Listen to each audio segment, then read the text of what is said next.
இந்த இன்ஜினை நம்ம வெஹிக்கிளில் வந்து டவுன் பண்ணிட்டோம். இப்போ என்ன பண்ண போகிறோன்னா இன்ஜினை வந்து நம்ம போல்டு எல்லாமே நம்ம லூஸ் பண்ணியாச்சு. ஸோ இந்த மாதிரி வந்து நம்ம ஒரு ஸ்பெஷல் டூல்ஸை வச்சுட்டு ஸோ ஜஸ்ட்டு வந்து ஸோ இப்படி பண்ணும்போது ஸோ ஆட்டோமேட்டிக்கலி வந்து பார்த்திங்கன்னா நம்மளுக்கு கேஸ் வந்து ஈஸியாக வெளியே வரும்.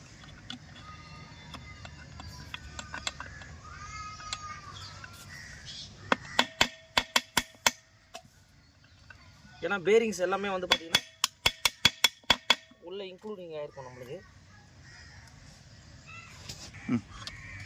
ஸோ இப்போ வந்து நம்ம என்ன பண்ண போகிறோன்னா இன்ஜினோடைய main case Passion Plus, Passion Pro, Splendor Plus. So இது எல்லாமே வந்து சேம் கான்செப்ட் தான். செல்ஃப் இருந்தால் செல்ஃப் மட்டும் உங்களுக்கு மாறும். மற்றபடி இங்கே பாருங்கள், இதுதான் வந்து வெஹிக்கிள் இன்ஜினோடைய உங்களுக்கு பார்த்தீங்கன்னாலே தெரியும். இன்ஜின்னா இதுதான் இன்ஜினோடைய செட்டிங். இது கியர் பாக்ஸு, இது கிராங்க். இங்கே பாருங்கள், இந்த கிராங்க் என்ன ஆயிருக்கு